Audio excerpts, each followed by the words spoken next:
안녕하세요. 건강프라임 김아른입니다. 최근 동남아시아와 유럽, 미국 등 전 세계에서 홍역 환자가 급격히 늘고 있습니다. 특히 우리나라 여행객들의 방문이 잦은 곳에서 홍역이 발생해 더욱 주의가 필요한데요. 질병관리본부에 따르면 우리나라에서 해외 여행객과 외국인 입국 시 유입으로 올해 4월 21일까지 총 147명이 홍역 확진을 받았다고 밝혔습니다. 미국 내에서는 홍역 환자가 10년 전만 하더라도 발생 건수가 100건 미만이었지만 올 초부터 6월 5일 기준 무려 1000명이 넘는 환자가 발생했다고 전했습니다. 유럽에서도 올해 초만 3만여 명이 넘는 환자가 발생했는데요. 오늘은 전염성이 강한 홍역에 대해 알아보겠습니다. 홍역은 홍역 바이러스에 의해 생기는 감염성 질환으로 전염성이 강해 접촉자의 90% 이상이 발병합니다. 발병 원인을 살펴보면 홍역은 RNA 바이러스라는 홍역 바이러스에 감염돼 생기는데요. 특히 전염성이 강한 전구기 외에도 발진기나 회복기에 감염자의 비인두 분비물이나 혈액, 소변에 존재하는 홍역 바이러스의 전파로 인해 발병할 수 있어 주의가 필요합니다. 홍역은 주로 어린이들이 많이 걸리는 것으로 알려져 있지만 1997년도부터 2차례의 홍역 예방접종 사업이 진행되면서 어린이들보다는 예방접종을 하지 않은 20, 30대 청년층에서 더 많이 나타납니다. 또 조사 결과에 따르면 1968년 이전에 태어난 장년층에서는 대부분 자연 면역을 갖고 있기 때문에 홍역의 위험에서 비교적 안전합니다. 홍역 증상은 이렇습니다. 초기에 거의 감기와 구분이 가지 않는데요. 바이러스성 감기와 유사한 증상인 기침이나 콧물, 결막염 증세를 보이다가 잠복기가 지나면 목이나 얼굴 부위로 빨간 발진이 생기면서 전신을 뒤덮고 고열이 나타납니다.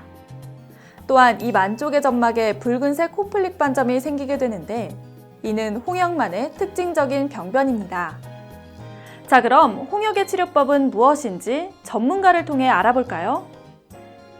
홍역이라는 거는 이제 바이러스 질환이기 때문에 감기랑 치료는 거의 똑같거든요. 그 얘기는 시간이 지나면 저절로 좋아지는 거고, 시간이 지날 때까지 합병증을 발생시키지만 않으면 되는 거기 때문에, 예를 들면 열이 많이 올라간다면 소염, 진통, 해열제를 투여를 할 것이고, 그런 식으로 특별한 치료 방법은 사실은 없는 걸로 알려져 있습니다.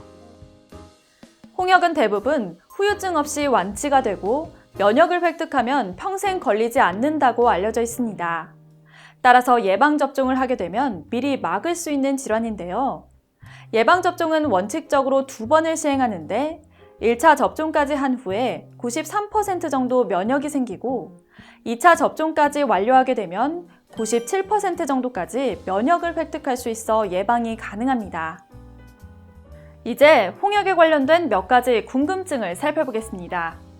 첫째, 홍역 환자와 접촉하면 반드시 감염이 되나요? 그렇지 않습니다. 물론 홍역은 공기로 전염이 되는 질환이기 때문에 같은 공간에 있는 것만으로도 전염의 위험성은 있습니다. 그러나 잠깐 마주쳤다고 해서 무조건 감염이 되는 것은 아니고 특히 불특정 다수가 모이는 어린이집이나 지하철 같은 장소를 주의해야 합니다.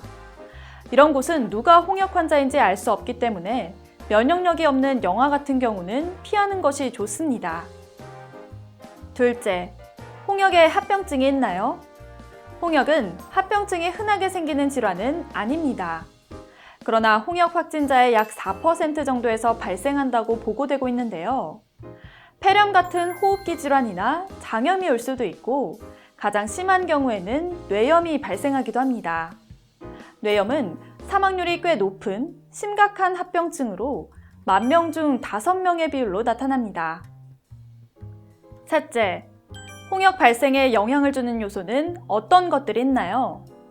먼저 면역결핍을 일으킬 수 있는 에이즈나 면역 능력을 떨어뜨리는 질환에 걸렸을 경우에 홍역을 포함한 여러 질환에 취약한 상태가 되므로 주의해야 합니다. 또 혈액주사를 맞아야 하는 백혈병에 걸린 경우는 주사 치료를 한 후에 보통 1년이 지나야 예방접종이 가능하기 때문에 일반적인 사람들보다 홍역에 걸릴 확률이 높습니다. 전 세계적으로 유행 국가를 살펴보면 의외로 유럽 쪽에도 굉장히 많은 나라에서 홍역이 유행을 하고 있습니다. 그래서 뉴욕이나 이런 데서 그런 쪽에서 이제 발생한 홍역균을 우리나라에 면역이 없는 일부 사람들이 해외여행을 갔다가 묻혀가지고 들어오는 경우가 있어서 요즘에는 그런 것 때문에 발생이 증가하는 것으로 알려져 있고, 우리나라는 97년도에 이미 WHO에서 홍역 박멸 국가로 선정이 됐고, 그 얘기는 해외에서 유입되지 않는 한 우리나라 자체적으로는 균이 돌아다니지 않는 국가로 판명이 났다는 뜻입니다. 그래서 대부분은 해외에서 들어오는 것으로 알고 있습니다. 초기 홍역 바이러스는 해외에서 들어오기 때문에 출국 전에 반드시 국제적으로 홍역 유행 지역인지 확인해야 합니다. 또 홍역 유행 지역으로 출국을 하게 되면 반드시 예방접종을 하는 것이 좋습니다. 공기 전염을 통해 집단 감염성이 매우 높은 홍역, 반드시 예방해 보시기 바랍니다.